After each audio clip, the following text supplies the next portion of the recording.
जय हिंद साथियों। जय हिंद सर। दोस्तों मैं हूं लखन राठौर और आप देख रहे हो हमारा YouTube channel the best physical academy Dhar. साथियों आप सभी को पता है 1 सितंबर से लेकर 10 सितंबर तक महू आरओ की भर्ती धार जिले में होना है। ठीक है दोस्तों, धार जिले के साई ग्राउंड में। सभी भाइयों को पता है कि आर्मी भर्ती में क्या क्या होता है, 1600 मीटर कैसे दौड़ना है। ठीक है, लेकिन आज की वीडियो बहुत ही खास होने वाली है साथियों। ठीक है, क्योंकि ये जो प्रक्रिया है आपके फिजिकल के बाद की है। लेकिन दोस्तों इसके अंदर इस वीडियो के माध्यम से मैं कुछ ऐसी बातें बताना चाहता हूं आपको जो कि आप भर्ती वाले दिन गलतियां नहीं करो। ठीक है दोस्तों, क्योंकि बच्चे ऐसी गलतियां कर देते हैं जिसमें फिजिकल तो वो कैसे और कैसे करके मार देते हैं, लेकिन किसी गलती की वजह से वो मेडिकल में बाहर आ जाते हैं। और एक जरा सी गलती की वजह से मैं नहीं चाहता दोस्तों कि अब मेरे भाई मेडिकल में बाहर आए। रेडी सब? फौजी बनोगे? दोस्तों आज की वीडियो होने वाली है मेडिकल के ऊपर। फुल डिटेल दूंगा दोस्तों। मेडिकल में आपको क्या क्या होगा, क्या क्या नहीं करना चाहिए, क्या क्या सावधानियां रखना चाहिए, वो सारी फुल डिटेल इस वीडियो के अंदर मिलेगी। इस वीडियो को जरा भी स्किप नहीं करना दोस्तों, क्योंकि आप 1.5 साल से अगर भर्ती का इंतजार कर रहे हो तो ये 15 मिनट की वीडियो देखना बहुत जरूरी है आपके लिए। बहुत मायने रखती है दोस्तों ये वीडियो 15 मिनट की, क्योंकि आपका एक जरा सी गलती करना आपको सिलेक्शन से दूर कर सकती है। रेडी बेटा? Yes sir. तो दोस्तों फिजिकल वाले दिन में आपको सबसे पहले बताना चाहूंगा, जिस दिन भी आप ग्राउंड पर जाओ, किसी भी डिस्ट्रिक्ट से आओ, ठीक है, आपको क्या करना है दोस्तों, ज्यादा से ज्यादा आराम करके आना है। ठीक है, रिलैक्स करके आना है। कुछ चीजें ऐसी लेकर आना है जिससे आप कान वगैरह, कान का मेल, ठीक है, ये सब आप साफ कर सको। ठीक है, वीडियो में स्टार्ट करता हूँ मेडिकल की प्रक्रिया। इसमें एक बंदा जो हमारा है 2 बार मेडिकल क्लियर कर चुका है और पूरा टोटली फिट है और हर बार 100 का फिजिकल मारता है। क्लैपिंग बंदे के लिए।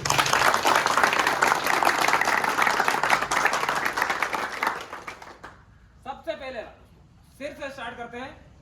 मेडिकल में दोस्तों सिर के अंदर आपको दर्द वगैरह नहीं होना चाहिए। ठीक है, दूसरी बात, आपके बाल कहीं से भी, बहुत सारे को जो छोटे छोटे गैप में बाल खिरे हुए होते हैं, बाल गिर जाते हैं, उसमें होता कुछ नहीं दोस्तों, लेकिन मेडिकल पॉइंट बन जाता है। ठीक है, अगर मेडिकल पॉइंट, एक बार बोलूंगा, मेडिकल अगर पॉइंट बन जाता है तो मिनिमम आपको 10 से 15 दिन आपके उसमें टूट जाते हैं। ठीक है, 10 से 15 दिन अगर आपके टूट गए, एग्जाम का टाइम अगर 1 महीने का दिया है तो 15 दिन आपके एग्जाम की तैयारी करने के लिए चले गए।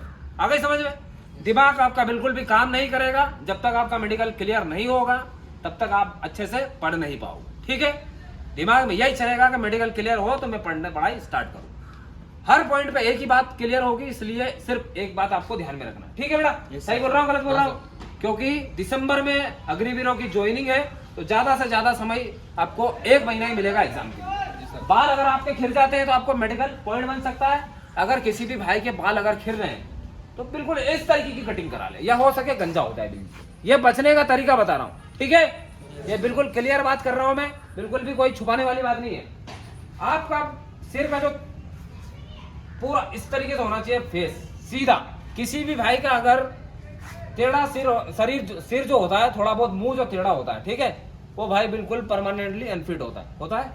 ठीक है, अब बात करते हैं दोस्तों कान की। सबसे बात बता दूं मैं आपको, कान में अगर आपको जरा सा भी मेल पाया जाता है, ठीक है, आपको मेडिकल जैसे फिजिकल क्लियर हो जाए और अगर आपको मेडिकल स्लिप अगले दिन की दी जाए, आपको क्या करना है दोस्तों, आपके कान अच्छे से साफ करके जाना है। ठीक है, मेडिकल में अगर कान के अंदर जरा सा भी मेल अगर मिला, थोड़ा सा भी अगर परत के ऊपर, ठीक है, आगे समझ में, परत के अंदर जरा सा भी अगर मेल पाया गया तो आपका मेडिकल पॉइंट बन सकता है। जी सर। ठीक है, इसके बाद में दोस्तों आंखों का एक बात बता दूं मैं आपको, नींद प्रॉपर लेना है भर्ती के 1 दिन पहले।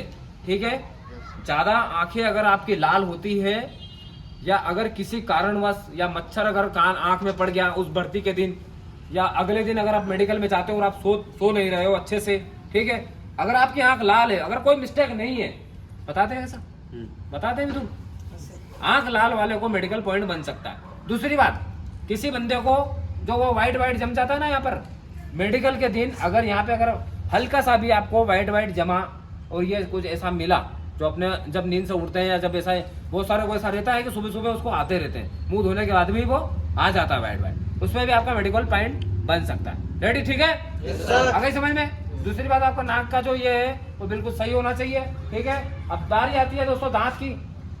दांत बिल्कुल बराबर होना चाहिए। ठीक है, थोड़ा करो, खोलो माँ, ठीक है, और पूरी 4 उंगली ऐसे ही जाना चाहिए आपकी। आ गई समझ में। अगर कोई बंदा पाउच गुटखा तम्बाकू कर खाता है और अगर किसी के दांत सड़े हुए हैं तो वो मेडिकल में पॉइंट बन सकता है उसका दांत। आ गई समझ में। अगर 4 उंगली नहीं जाती है, किसी बंदे का दांत कम है, एक बात बता दूं, मेडिकल के अंदर 28 दांत होना बहुत जरूरी है।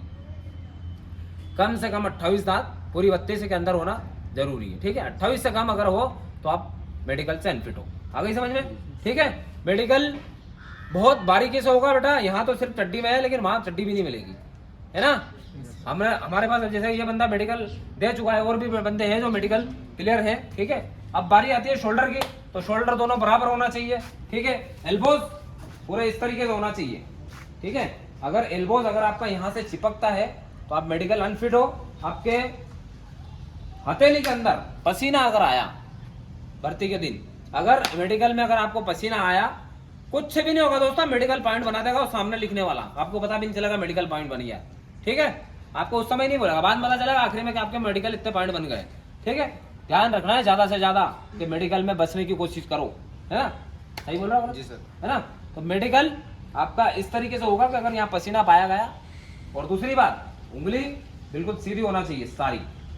ठीक है, ये उंगली इस तरीके से होना चाहिए, ना ही कोई फ्रैक्चर होना चाहिए, ना ही यहाँ किसी का एल्बोज बाहर होना चाहिए। ठीक है, अगर एल्बोज यहाँ से किसी का टच भी होता है तो वो मेडिकली अनफिट हो जाता है। ठीक है, आ गई समझ में। शोल्डर का हो गया, हाथ का हो गया, फिंगर का हो गया। चेस्ट की बारी आती है। चेस्ट 19-20 होगा तो चलेगा। आ गई समझ में। लगभग सभी बंदों का छोटा बड़ा चेस्ट होता है, लेकिन अगर बहुत ज्यादा डिफिकल्ट हो, रेयर अगर हो कि बहुत सारा उनका जो रहता है ना, अभी दबा होगा, रेयर बहुत निकला हुआ है, या किसी को यहाँ बहुत बड़ा गड्ढा है, या किसी को यहाँ पे पूरी फसली अंदर है, तो बिल्कुल अंदर अनफिट होते हैं, है ना। ठीक है, यह बंदा पूरा फिट है, चेस्ट बराबर है, इसका ध्यान रखना है आपको। बिल्कुल पीछे से आपका ये सब चीजें बराबर होना चाहिए। आ गई समझ में। ठीक है, और अगर आपको 6 मैं भूल गया था आपका बताना एक और चीज, कि अगर आपको चश्मा का नंबर वाला चश्मा अगर लगा हो और 6x6 है तो आप मेडिकल पॉइंट तो बनना चाहिए। ठीक है, आ गई समझ में। अगर आपको नहीं दिख रहा है, कम दिख रहा है दूर से अगर, तो आपका मेडिकल पॉइंट तो बनना ही बनना है। अब बात करते हैं दोस्तों प्राइवेट पार्ट की। ठीक है, प्राइवेट पार्ट के अंदर आपको क्या करना है, भर्ती जिस दिन आप देने जाओगे उसी दिन आपको बालों की बिल्कुल सफाई कर लेनी है। आ गई समझ में। शर्माने वाली बात नहीं है बेटा ये। वहां फिर मेडिकल में जूते पड़ते हैं जी सर, है ना, और जूते मारेंगे बेटा वहां पर। ये मेडिकल में पूरा क्लियर और खुल के बता रहा हूँ आपको। ठीक है, और जितने भी भाई मेरे अभी वीडियो में देख रहे हैं, बिल्कुल शर्माने वाली बात नहीं है भाई। ये मेडिकल में आपके पूरे बाल यहाँ के और यहाँ के पूरे साफ होना चाहिए, और दूसरी बात कटिंग भी बढ़िया होनी चाहिए, एकदम फौजी, है ना। बाल बिल्कुल साफ होना चाहिए। अगर किसी भाई को प्राइवेट पार्ट के अंदर अगर दरार वगैरह होती है, स्किन प्रॉब्लम अगर होती है, या अगर बारिश में अगर गीली चड्डी पहनने से अगर हो जाती है दरार, और उस समय अगर कोई प्रॉब्लम हो रही है, या अगर खुजली की वजह से कोई अच्छे ब्लड वाले स्क्रैचेस वगैरह हो रहे हैं, तो आपका मेडिकल पॉइंट बन सकता है। दरार अगर आपको हो रही है तो मेडिकल पॉइंट बन सकता है। ठीक है, आगे समझ में। उसके बाद में दोस्तों लिंग की बात करते हैं। अगर कोई बंदा हस्तमैथुन वगैरह करता है और कहीं गलती की वजह से बचपन में जो गलती होती है, लिंग के अंदर अगर कोई प्रॉब्लम हो जाती है, आपकी जो नसें हैं वो, अगर कोई इसी नसों के अंदर सूजन बना हुआ रहता है, या आपकी गोटियों के अंदर सूजन बना हुआ रहता है, ठीक है, आगे समझ में, है ना। क्योंकि हस्तमैथुन करने वालों को ये समस्या बहुत ज़्यादा रहती है ना।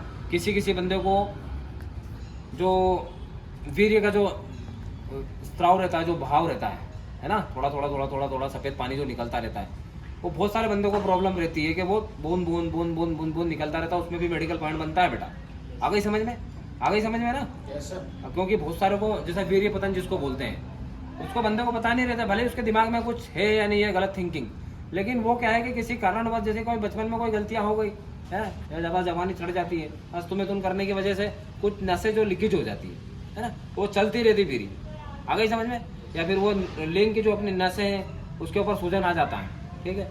दूसरी बात, अगर किसी भाई को स्किन की प्रॉब्लम जो होती है उसकी केप के ऊपर, है ना, बहुत सारे के भाइयों के स्किन अंदर बाहर होने में दिक्कत होती है। ठीक है, तो उसके लिए होता है एक ऑपरेशन छोटा सा।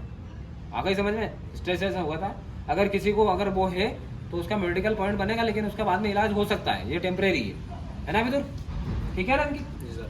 दूसरी बात, अगर गोटियों में 19-20 छोटी बड़ी है तो चलेगी, छोटी बड़ी सबकी रहती है बेटा, क्योंकि एक जो है वो क्या करती है, स्पम बनाते हैं। हाँ ठीक है, समझते हो सब, वेरी गुड, शाबाश। ठीक है, लेकिन अगर गोटी छोटी बड़े और सूजन है तो आपका मेडिकल पॉइंट बन सकता है। दूसरी बात, पीछे से अगर आपको ऐसे झुका कर खांसने का अगर बोला, अगर खांसने के दौरान अगर आपको पॉइल्स वगैरह है, ब्लडिंग वगैरह है या कुछ भी चीजें हैं तो वो पता चल जाएगा, पता चल जाता है ना। जी सर।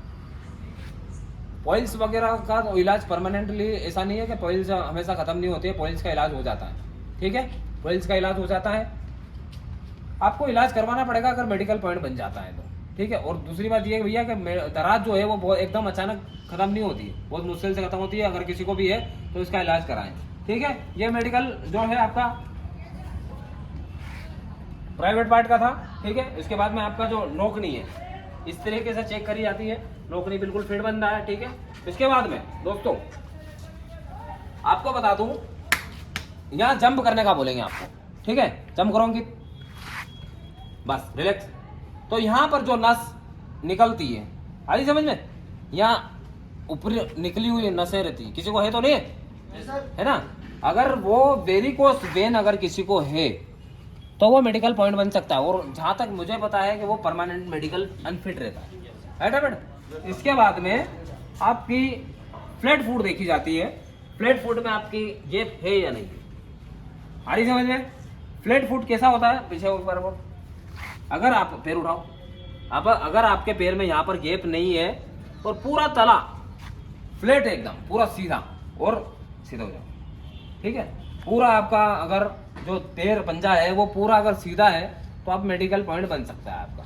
आ रही समझ में बेटा? Yes sir. अच्छा समझा पाए वीडियो के माध्यम से? Yes sir. आ रहा है समझ में? Yes sir. कुछ चीजें ऐसी है जो आपको नहीं करना चाहिए, बहुत बिल्कुल, जैसे मैंने कान का बताया, आंख का बताया, बालों का बताया। ठीक है, और एक और बात बता दूं कि जो हमारा लिंग है ना, मान लो जो उसकी कवर के अंदर जो गंदगियां जमी हुई रहती है, बहुत सारे बंदे साफ करते हैं या नहीं करते हैं मुझे नहीं पता। ठीक है, अगर आपके उस समय अगर वो कुछ जमा हुआ रिया तो उसका मेडिकल पॉइंट बनता है बेटा। आ गई समझ में? Yes sir. ये एक बहुत अंदर की बात बता रहा हूँ बेटा, मेडिकल की जानकारी फुल से फुल जितनी मेडिकल होता है वो पूरी डिटेल बता दी आपको सभी को। ठीक है, वीडियो के माध्यम से मैं जानकारी आपको भी दे दी, और मेरे जितने भी भाई मेरे साथ चैनल पर जुड़े हुए हैं पूरी टोटल वीडियो के माध्यम से आपको मेडिकल की जानकारी देती है, कहाँ बचने की जगह है वो भी बता दी है आपको। वीडियो कैसा लगा आपको कमेंट करके बताना है, अगर अच्छा लगा हो तो ज़्यादा से ज़्यादा अपने भाइयों तक शेयर करना दोस्तों, क्योंकि अगर किसी का सिलेक्शन होता है दोस्तों तो बहुत अच्छा लगता है। ठीक है, फिर दोस्तों मिलते हैं नेक्स्ट वीडियो में। जय हिंद, जय भारत।